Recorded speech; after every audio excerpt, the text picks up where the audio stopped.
जय हिंद दोस्तों, इस वक्त भारत की राजधानी दिल्ली में चल रहा है ड्रोन मंथन 2.0 और जैसे कि नाम से ही आप समझ रहे हैं कि ड्रोन मंथन, तो यहाँ पर ड्रोन मंथन को देखते हुए भारत की कई स्टार्टअप कंपनियाँ एग्जिबिट कर रही हैं जो कि इनोवेटिव टेक्नोलॉजी को इस वक्त प्रदर्शित कर रही हैं।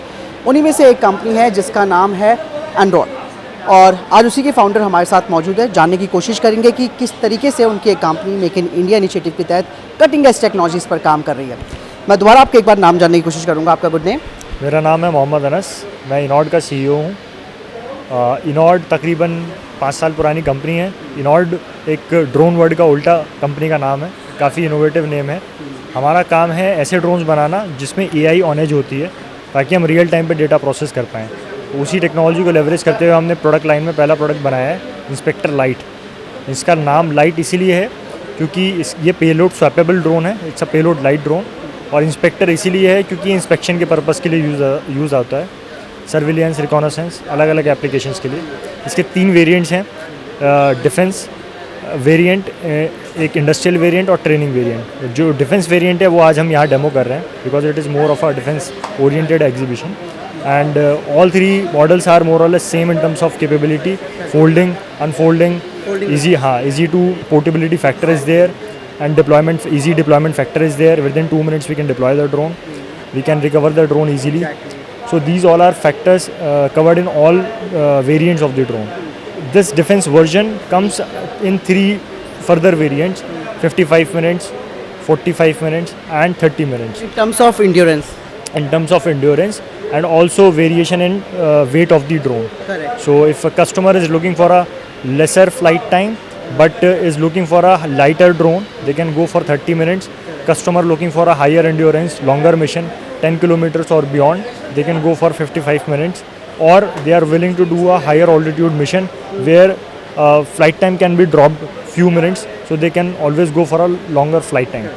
अनस, मैं एक क्वेश्चन पूछना चाहूँगा। जैसे अभी अंदर जब हम सेशन अटेंड कर रहे थे तो मेजर जनरल साहब जो है उन्होंने एक बड़ी बात, मान साहब ने एक बड़ी बात कही थी कि भाई जो हमारे हाई एल्टीट्यूड वाले एरियाज़ हैं जहाँ पर ऑब्वियस सी बात है ड्रोन्स की कैपेबिलिटीज़ के साथ कॉम्प्रोमाइज़ करना पड़ता है क्योंकि टेरेन एक अलग हिसाब किताब का हो जाता है।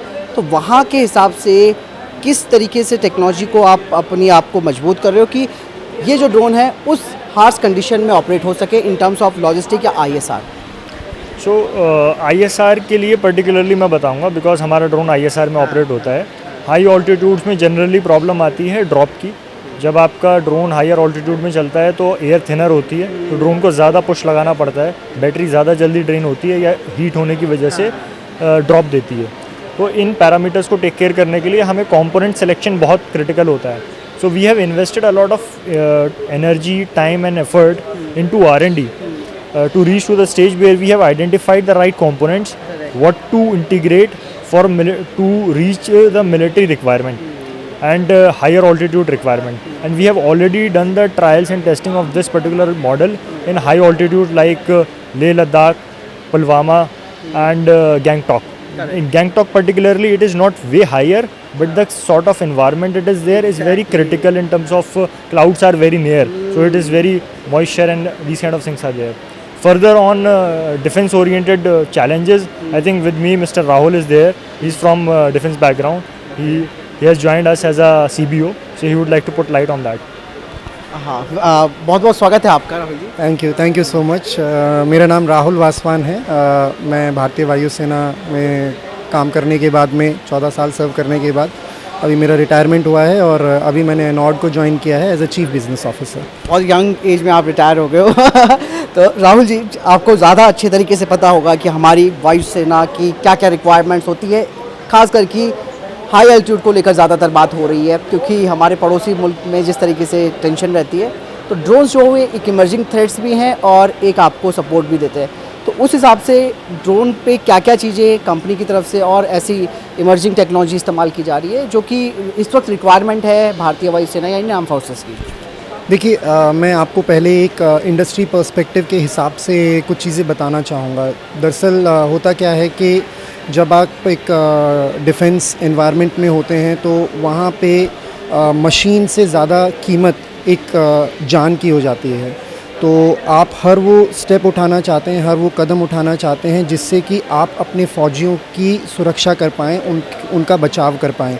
सो ड्रोन एज अ इक्विपमेंट आपको वो कैपेबिलिटी प्रदान करता है जहाँ पे कि आप ड्रोन को as a offensive weapon use करके आप अपने सैनिकों की सुरक्षा भी कर रहे हैं और उसी तरह का इम्पैक्ट प्रोड्यूस कर पा रहे हैं जो शायद एक फाइटर एयरक्राफ्ट या फिर एक हेलीकॉप्टर या आपकी मिसाइल या कुछ और इक्विपमेंट उस तरह का, जिस तरह का इम्पैक्ट वो दे रहा है वो उसी तरह का इम्पैक्ट आपका ड्रोन भी दे पाने की कैपेबिलिटी रखता है। और शायद इन्हीं सब एडवांटेजेस की वजह से ये इंडस्ट्री 20% की growth, year on year growth 20% की ग्रोथ के हिसाब से बढ़ रही है। और स्पेशली डिफेंस सेक्टर में इसकी जो एप्लीकेशन है वो दिन दोगुनी और रात चौगुनी बढ़ती जा रही है। सो यही रीज़न है जिसकी वजह से इसकी इम्पोर्टेंस इस हिसाब से बढ़ती जा रही है। तो यही मैं पूछना चाहूँगा कि जो आपका इंस्पेक्टर लाइट है, क्या इसी को इस सारी कंडीशंस को देखते हुए तैयार किया गया है?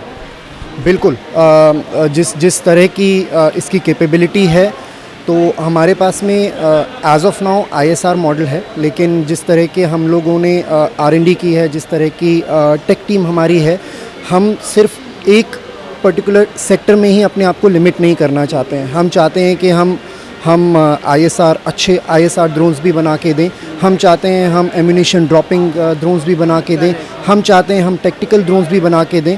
सो हमारे पास में उस तरह की कैपेबिलिटी मौजूद है। एज ऑफ नाउ हमारे पास में एक ये पूरे तरीके से नीश प्रोडक्ट अवेलेबल है।